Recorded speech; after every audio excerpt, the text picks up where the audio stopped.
인생의 근본을 생각하고 영생의 백성으로 살아가자, 이런 주제로 말씀을 드립니다.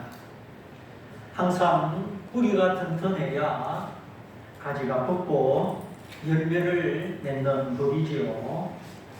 과연 한 번밖에 살지 못하는 내 인생의 근본이 무엇인가?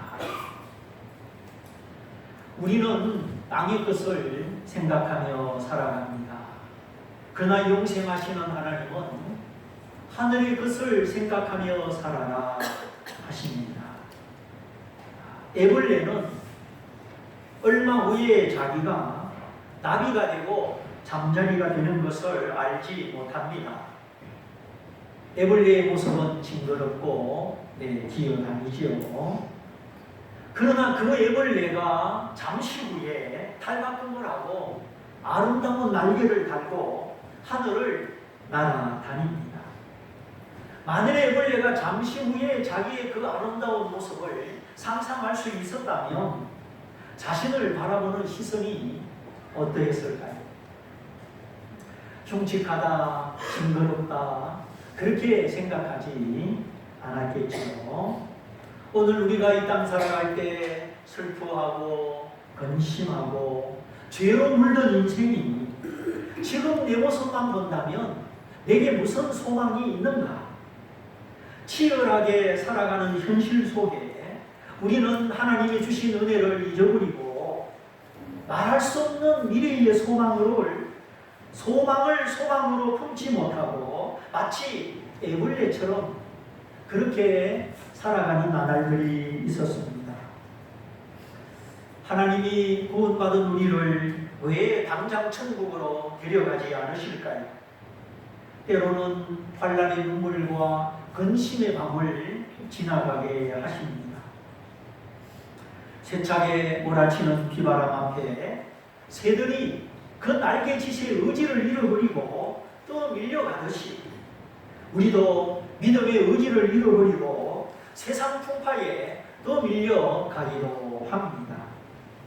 하늘이 푸르고 태양이 반짝이고 신선한 공기를 마시며 새들이 지저귀는 것처럼 우리도 어떤 때는 하나님의 사랑에 겨워서 은혜의 태양 앞에 힘을 얻고 노래하며 살아갈 때도 있습니다. 그러나 어떤 날은 날개가 쭉 처진 것처럼 광풍에 밀려가는 힘없는 새처럼 이 세상의 바람 앞에, 시험의 바람 앞에 또 밀려갈 때도 있습니다. 그럴 때마다 내게 믿음이 있는가? 약간 의심이 들면서 흔들리는 우리 모습을 봅니다. 그럼에도 불구하고 우리로 하여금 하나님을 생각하고 믿음의 자리로 돌아오게 하는 것은 우리 앞에 영생하시는 하나님, 영광의 천국이 있기 때문입니다. 우리가 돌아갈 곳이 있기 때문이고 나를 사랑하시고 나를 기다리시는 영생하시는 하나님이 계시기 때문입니다. 만일에 우리가 사는 것이 이 생뿐이라면, 이 땅뿐이라면 우리 그리스도인들이 가장 불쌍한 자들입니다. 왜 그렇습니까? 하나님을 믿었는데 하나님도 안 계시고 천국도 없다. 그럼 우리 믿음이 빈 것이 되잖아요. 영생하시는 하나님이 안 계시고 영생하는 천국이 없다면 우리의 믿음은 헛된 것이 되기 때문이죠.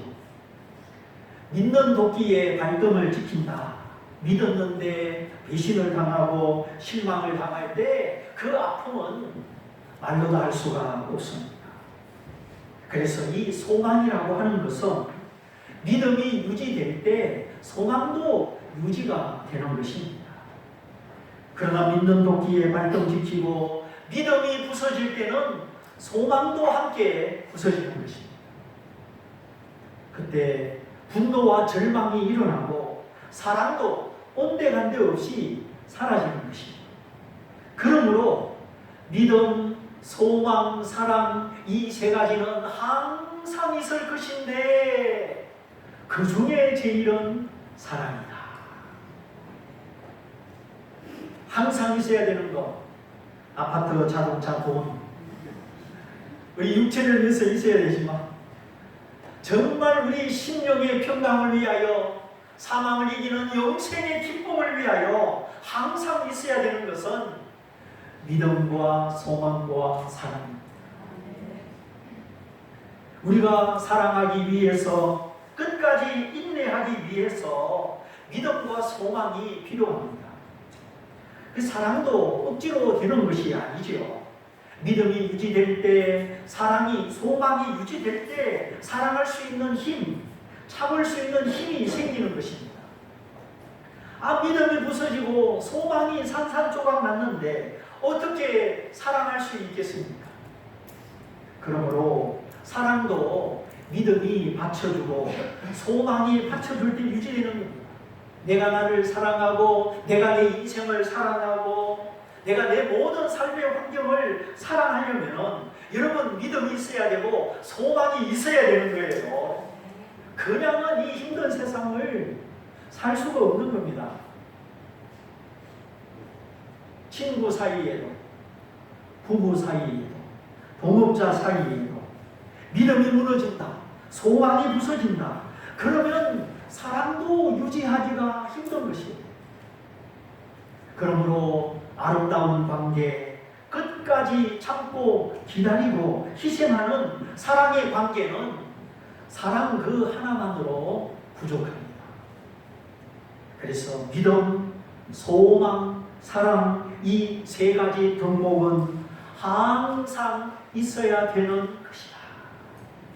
우리가 하나님을 가까이 함으로 하나님을 믿고 소망함으로 이 하나님의 사랑을 늘 받아야 되는 것입니다. 그러므로 사랑의 관계, 사랑을 원하면 먼저 믿음을 가지고 소망을 가져야 합니다. 그러면 믿음의 반대는 무엇일까요? 의심하고 회의하고 판단하는 것이죠. 믿지 아니하면 소망이 오지 아니하고 믿음과 소망이 없으면 사랑도 오지 않습니다. 서로 연애하면서 믿지 않으면 미래를 향한 밝은 소망이 없으면 어찌 사랑할 수 있겠어요? 안 되는 거죠.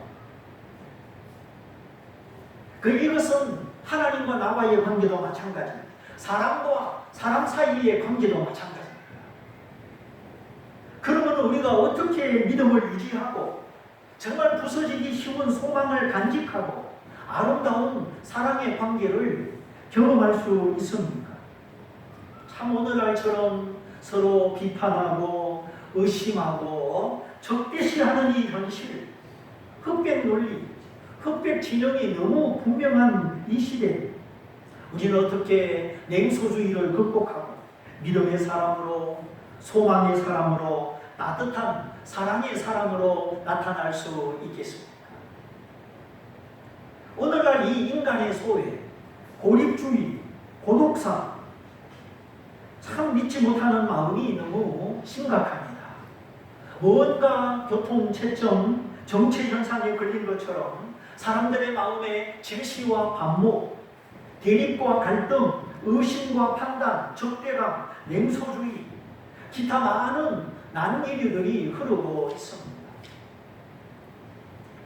비행기도 예측할 수 없는 바람, 나는 기류를 만나면 비행기가 막 출렁거리죠.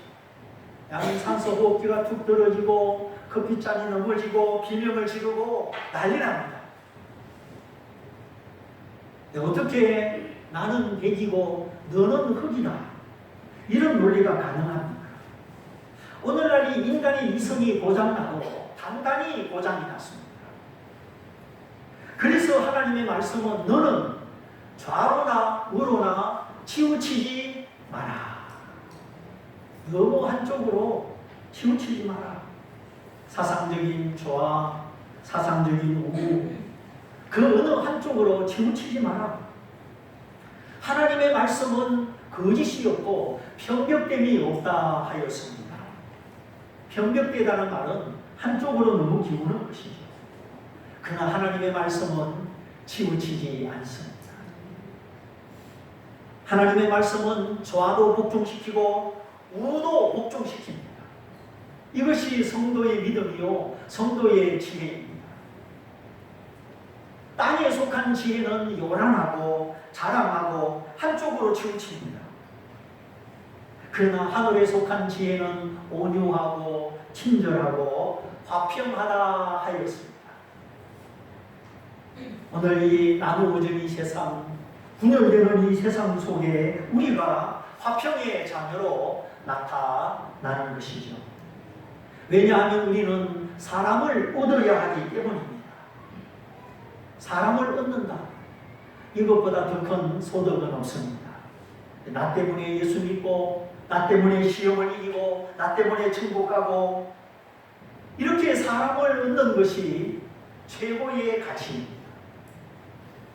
근데 분열하는 사회 속에서는 사람을 얻을 수가 없어요. 그래서 우리는 가장 높은 하늘의 진리를 가지고, 하나님의 마음을 가지고, 화평의 도를 가지고 이 세상을 살아갈 때 우리는 사람을 얻을 수가 있는 것입니다. 그런데 나하고 생각이 다르다고 면박을 주고 소외시키고 따돌리고 그건 아니죠. 그건 너무 옹졸한 것입니다. 진짜 민주주의는 서로 다른 생각을 용납하고 생각이 달라도 사람의 존재성을 인정해주고 존재 그 자체를 존중해 주는 것입니다. 존재를 무시하는 것, 이건 아니지요. 나하고 똑같기 때문에 인정한다. 그러면 나하고 똑같지 않으면 원수입니까? 이건 정치적 민주주의도 아니고 통합도 아닙니다. 선거할 때는 통합 그러더니 요즘은 통합이라는 말이 쑥 들어가 버렸습니다. 사람은 모이면 당을 짓고 당을 지으면 상대방을 무시합니다. 그러므로 하나님이 우리 그리스도인들에게 기도를 명하셨습니다. 너희는 임금들과 높은 사람들을 위하여 기도해라. 복수이죠. 임금들과 국제적인 정치 지도자들과 장차관, 국회의원, 도지사, 시장, 행정관료들, 그들을 위해서 우리가 기도해야 합니다. 사사로운 마음을 제하시고 공심을 주시도록 진정으로 권력의 공복이 아니라 국민의 공복이 되도록 기도해요. 우리가 기도할 때 하나님이 그들의 마음을 움직이십니다. 교회가 기도할 때 천사들이 활동합니다. 천사들이 움직이면 악의 세력이 저지되고 하나님의 뜻이 이루어집니다. 그러므로 나 한 사람의 기도가 무슨 힘이 있나 그렇게 생각하면 안 됩니다. 의인의 간구는 역사하는 힘이 많으니라. 우리가 비록 구약시대 엘리야, 엘리사 같은 그런 의인은 아니지만 오늘 내가 예수 안에 있고 예수님을 힘입어 살면 우리가 다 의인입니다. 그러므로 예수의 이름을 힘입어 기도하십시오. 내가 부족한 줄 알지만 예수의 이름, 완전한 이름이 있으니 그 이름을 힘입어 기도하는 겁니다. 내가 착하고 좋은 일만 해서 담대하게 기도하는 것 아닙니다. 그러면 내가 죄를 짓고 착한 일을 못하면 그때는 기도 못하는 겁니까? 그건 믿음이 아니지요. 내가 스스로 걸어와서 내가 착한 일을 많이 해서 그 힘으로 기도하는 것이 아니고 우리는 언제나 보혈을 의지하고 예수님의 이름을 힘입어서 하나님께 기도하는 줄 믿으시기를 바랍니다. 그래서 어떤 때는 내가 부서지고 내가 더러워지고 내가 구겨지고 그래도 우리가 기도할 수 있는 것은 예수님의 이름 때문입니다. 그러므로 때때로 기도할 용기가 없어질 때 나만 생각하고 내 모습만 보면 안 됩니다. 그건 하나님이 기뻐하지 않습니다. 우리 자녀들이 부모에게 야단 조금 맞았다고 방문을 닫고 방에서 나오지도 않고 밥도 먹지 않고 그러면 부모 마음이 기뻐요, 안 기뻐요? 안 기쁘지. 부모 마음은 잘 되라고 야단친 것인데 다른 마음이 아니잖아요. 오늘 부모에게 꾸중받은 자녀들이 있으면 마음의 문을 여십시오. 요새 우리 혜린이도 배런터해가지고 아유 잔소리 막 이러고 있어요. 세상에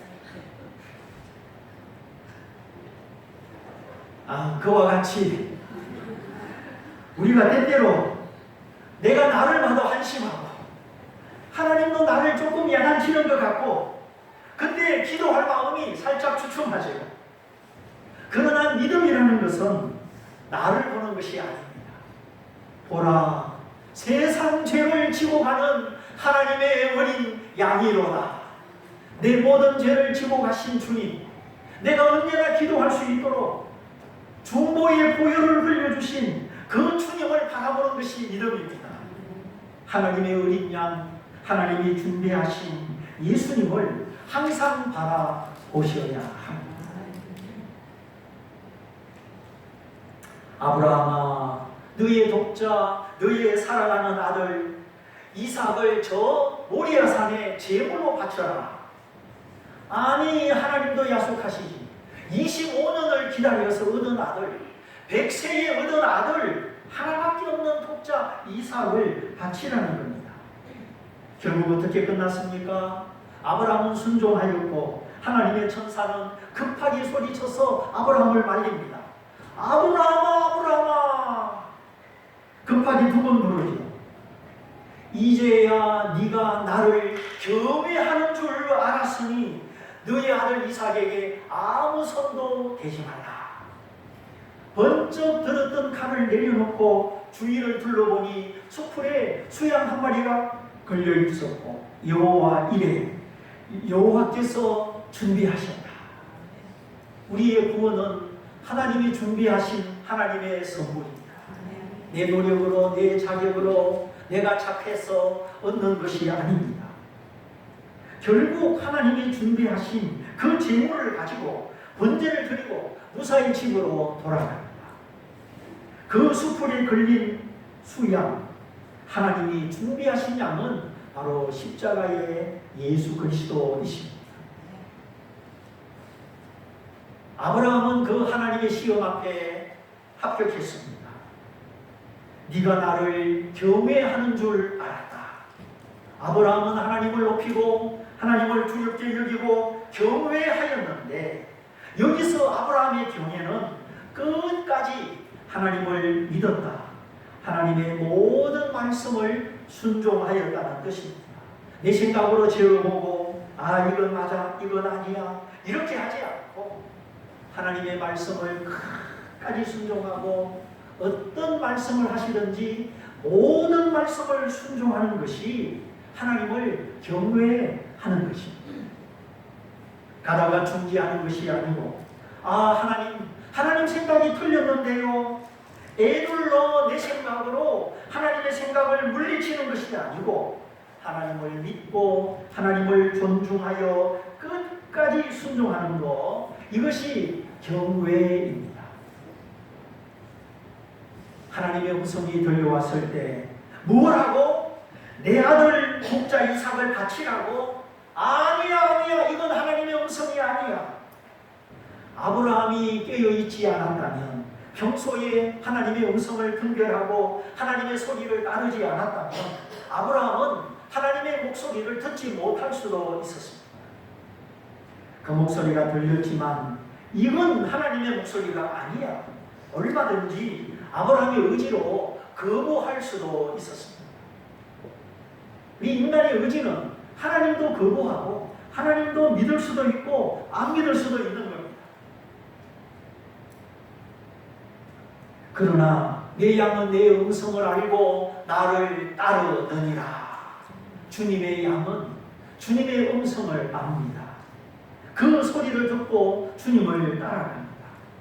이 세상의 온갖 유혹과 낙심과 절망, 이걸 다 이길 수 있는 길은 주님의 음성을 듣고 그 소리를 따라가는 것입니다. 주님의 목소리는 우리를 위로하고 우리를 바른 길로 인도하고 우리를 가장 좋은 길로 이끌어 가시기 때문이십니다. 주님의 목소리 항상 들려야 됩니다.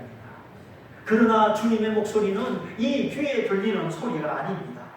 뭔가 예언해 준다면서 따라 동쪽으로 이사가라, 뭘 바쳐라, 그런 소리가 아닙니다. 용각상 이 소리도 아닙니다. 잘못된 예언은 그 소리가 아니에요.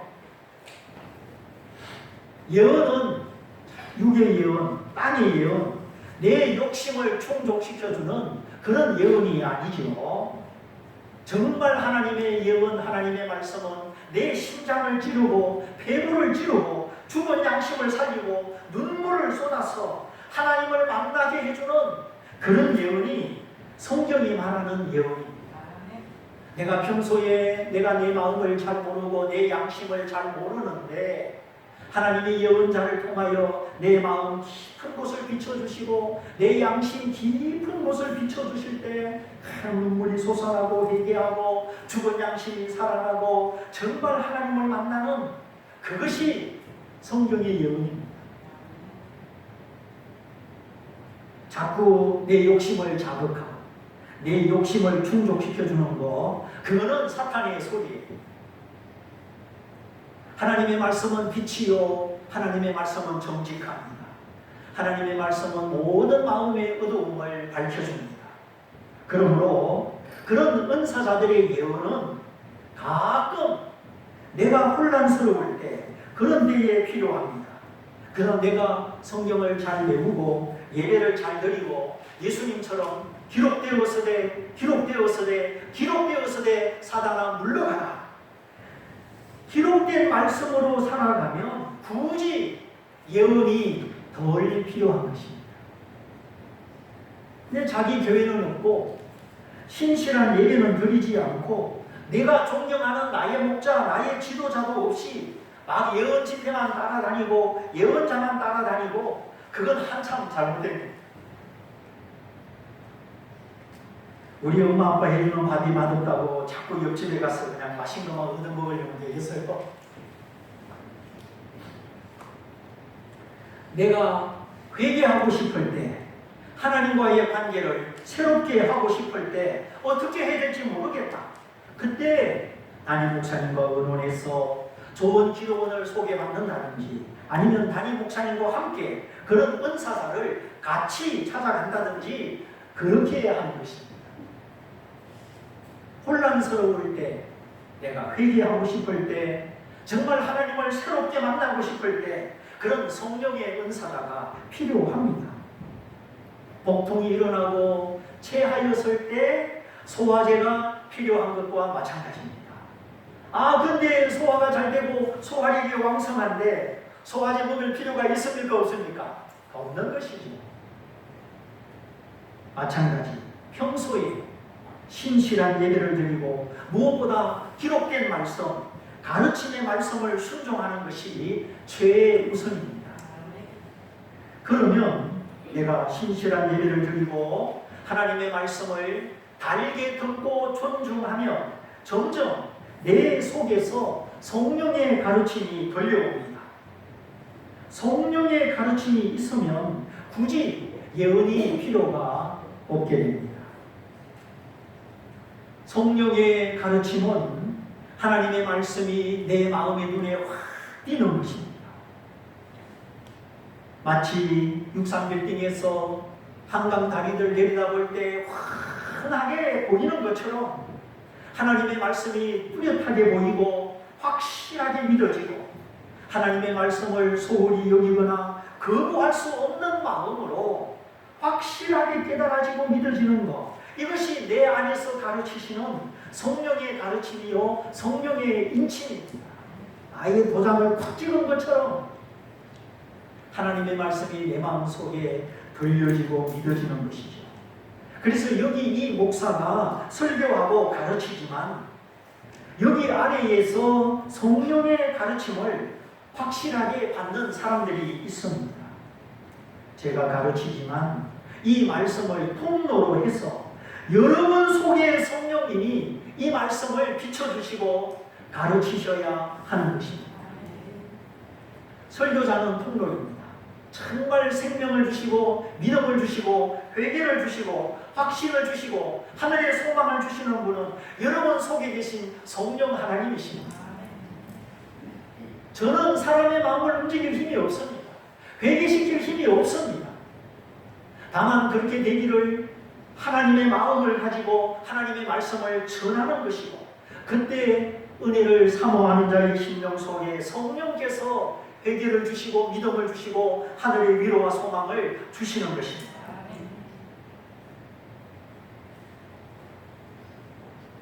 이렇게 가르침을 받은 성도, 말씀을 전하는 자는 통로요. 여러분 속에 성령께서 이 듣는 말씀을 속에서 비춰주시고 인쳐주실 때 이런 성도는 절대 예수님을 배반하지 않습니다. 내 안에 하나님의 빛이 비치고 비치고 비치고 내 믿음의 눈에 예수가 보이고 보이고 보이는데 나를 대신하여 죽으시고 부활하신 그 주님을 어떻게 부인할 수 있겠습니까? 그러나 평소에 하나님께 무관심하고 자기 일이 너무 바쁘고 교회를 생각하지 않는 사람, 똑같이 설교를 들어도 다 세워나가는 경우가 많습니다. 한 살짜리 방법이와요. 반은 먹고 반은 흘리고 난리 나죠.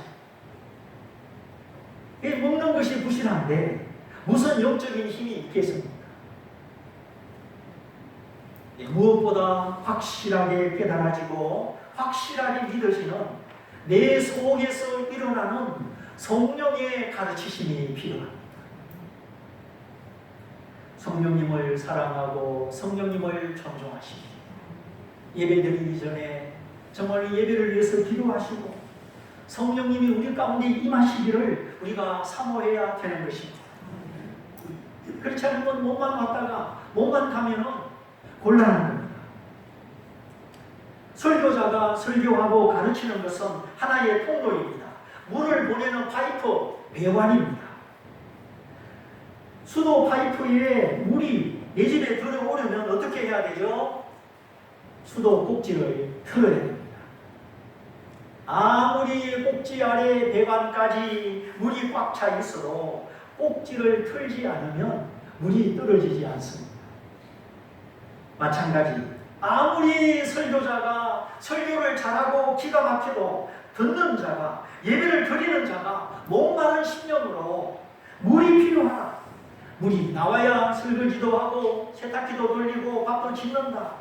주부의 마음에 얼마나 물이 필요합니까? 우리가 그냥 맨날 물이 잘 나와서 걱정을 안 하지, 한번 간수가 되면 얼마나 물을 기다립니까? 막 전화해가지고 왜 물이 안 나오느냐고 막 난리치잖아요. 혹시 물이 나올까? 꼭지도 틀어보고 그래도 안 나와. 큰일 났네, 큰일 났네. 그렇게 물이 한번 단수되면 엄청 기다리잖아요. 그런 마음으로 관심을 가지고 필요한 마음으로 들어야 설교가 내 마음으로 들리는 것입니다. 설교는 강의가 아닙니다. 설교는 하나님과의 나와의 관계요, 만남입니다. 자, 그런데 커피 한 잔 시켜놓고 둘이 마주 앉아 얘기하는데 자꾸 딴 생각이 나요. 이 사람 얘기가 재미가 없어요. 또 급한 일이 생각이 나요. 아유, 이런 소리를 왜 하지? 별로 듣고 싶지 않다. 그러면 그 사람 소리가 내게 들려요? 안 들려요? 안 들려요. 바로 앞에 얼굴을 마주보고 있지만 내 마음이 가지 않으면, 경청하지 않으면 무슨 소리인지 안 들립니다. 하나님과 나와의 관계도 정말 소중한 이 예배도 똑같습니다. 내가 어떤 마음으로 얼마나 관심을 가지고 하나님을 예배하느냐. 네, 토요일 밤늦게까지 안 자고 예배 시간 늦게 오고 그러면 안 됩니다. 하나님을 만나는 예배, 뭔가 시간과 마음의 준비가 있어야죠. 대통령 만나러 가면은 그냥 준비 없이 갈 수 있습니까? 그냥 할 것 다 하고 쫓기는 시간에, 짜투리 시간에 예배를 드린다. 그건 안 됩니다. 그건 하나님을 내가 은근히 무시하는 거예요. 정말 내가 바쁠 수밖에 없고 치열한 현실 속에 살지만 그래도 안식일 날, 예배 드리는 날은 구별하여 내 마음을 담아서 드려야 하는 것입니다. 그러면 하나님의 말씀이 들리는데 내 마음 속에서 들려집니다. 귀에서 들리는 거, 머리에서 이성으로 깨달아지는 거 말고 마음 속에서 들려집니다. 스펀지가 물을 빨아들이듯이 남김없이 고스란히 내 영혼의 양식이 되는 것입니다. 우리가 이런 예배를 사모하고 이런 예배를 성공할 때 생각이 달라집니다. 보는 것이 달라지고 듣는 것이 달라지고 나를 보고 내 인생을 보는 눈이 달라집니다. 아, 내가 하나님의 사랑을 받는 자이구나. 나는 죽어도 걱정이 없는 사람이구나. 나는 멸망의 인생으로 설계된 사람이 아니요 영생의 인생으로 설계된 사람이구나. 하나님의 자녀, 구원받은 사람의 확신과 정체성을 가지고 두려우나 두렵지 않고 근심되나 근심되지 않고 하나님과 함께 지혜로서 담대함으로써 헤쳐나가게 되는 것입니다. 산이 높으면 골짜기가 깊은 것처럼 시험과 환난이 크지만 그 시험을 이기고 나면 믿음의 봉우리는 더 높아지는 것입니다. 이전에 나 혼자였을 때 두렵고 떨리고 이 세상이 커 보이고 내가 누군지 내가 어떻게 미래를 맞이할 수 있을지 확신이 서지 않습니다. 그러니 어떻게 죽음을 맞이할 수 있겠습니까? 사는 것도 감당이 안 되는데 죽는 것을 어떻게 이길 수 있겠습니까? 사랑하는 여러분, 우리가 하나님을 믿는 신앙이라는 것은 그렇게 가볍고 무가치한 것이 아닙니다. 모든 우선순위의 전꼴찌 아닙니다. 하나님을 믿는 것은 가장 최고의 우선순위가 되어야 하는 것입니다. 젊음이 지나가지 않습니까? 나이 들수록 쇠약하지 않습니까?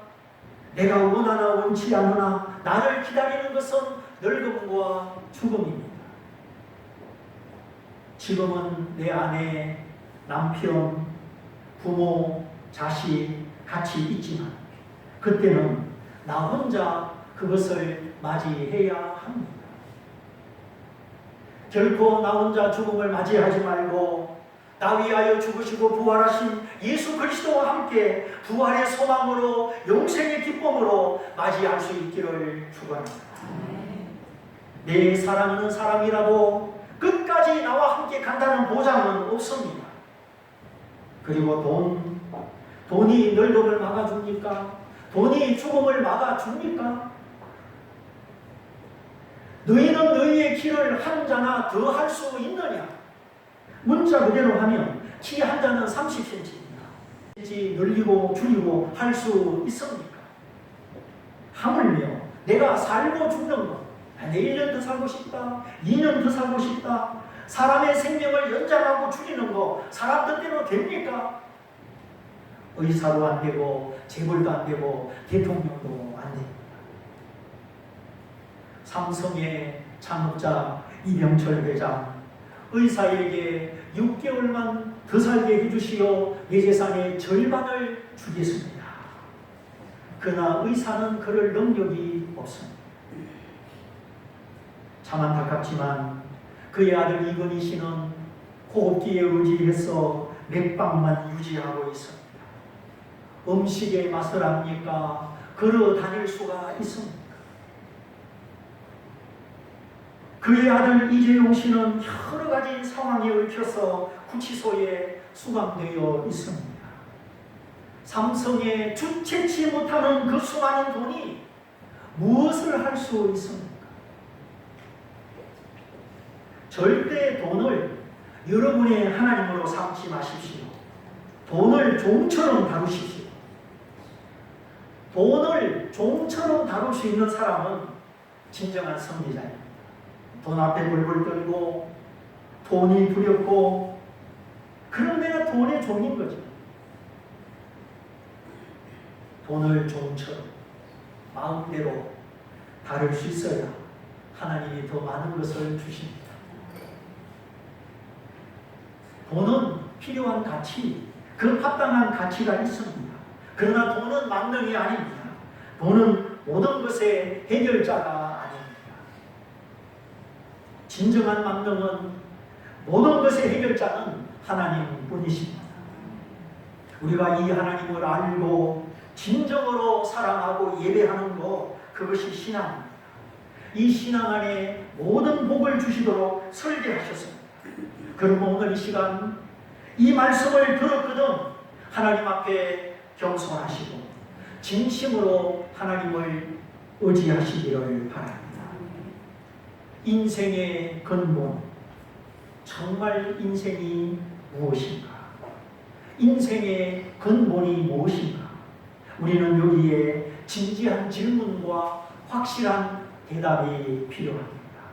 그것은 하나님이 세상을 이처럼 사랑하사 독생자를 주셨으니 이는 저를 믿는 자마다 멸망치 않고 영생을 얻게 하려 하심이니라. 영원한 생명, 하나님의 생명, 죽지 않는 생명, 그 어떤 값으로 돈으로 계산할 수 없는 하나님의 선물, 영생. 예수 그리스도 안에 십자가의 죽음을 통하여 이루어진 영생. 이 영생은 하나님과 나와의 만남이요, 하나님과 나와의 관계입니다. 물론 천국, 하나님의 나라, 내세, 부활의 생명, 그게 영생이죠. 근데 이 영생은 하나님과 나와의 관계에서부터 시작합니다. 하나님이 내 영혼의 아버지가 계셔야 합니다. 날마다 내가 그 아버지의 이름을 부를 수 있어야 합니다. 저는 총각이 수없는 사람을 만나고 지나갈 때 아무 일도 일어나지 않습니다.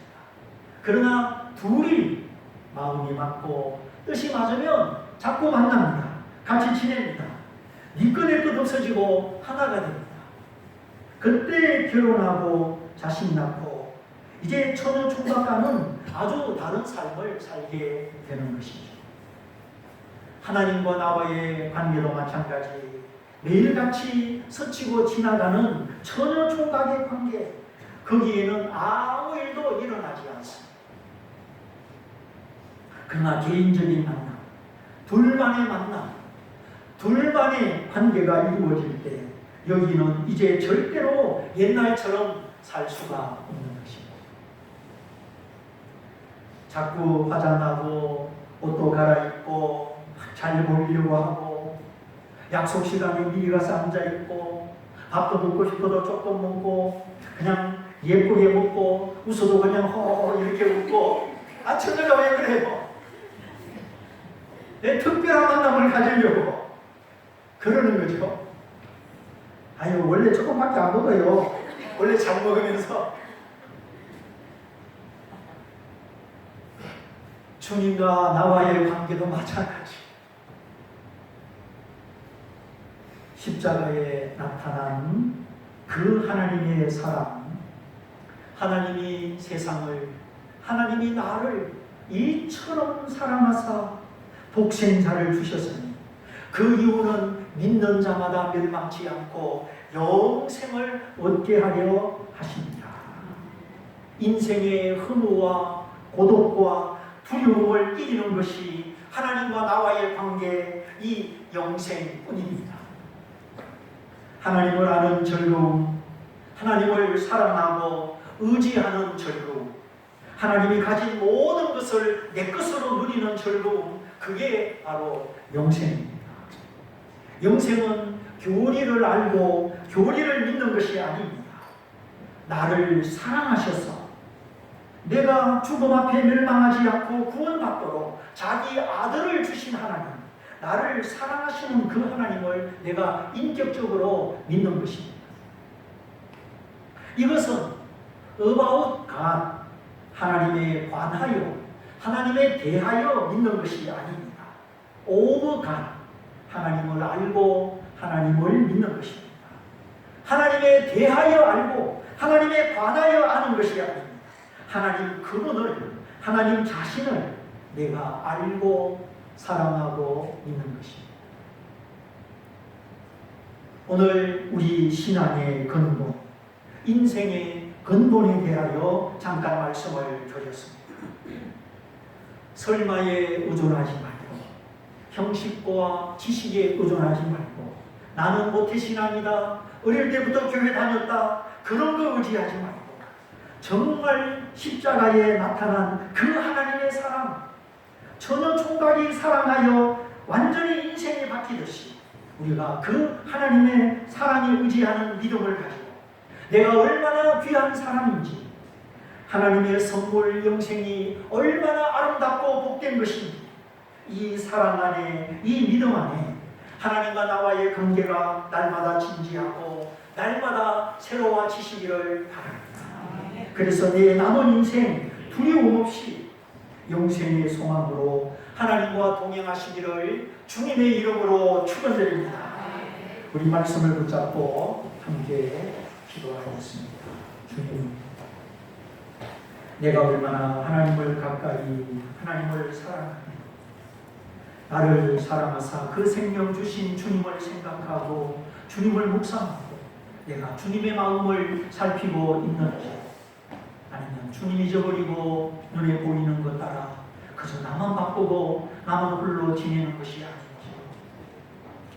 우리가 모든 삶의 우선순위에 하나님을 두고 주님 사랑하는 이 마음 가지고 주님과 함께 영생의 소망으로, 영생의 능력으로 이 세상 이기는 자녀, 결코 마음이 두렵지 않고 눌리지 않는 자녀 되기를 원합니다. 우리 주님을 바라보면서 그 사랑 안에, 그 영생 안에 살도록 우리 다 같이 기도하겠습니다. 할렐루야.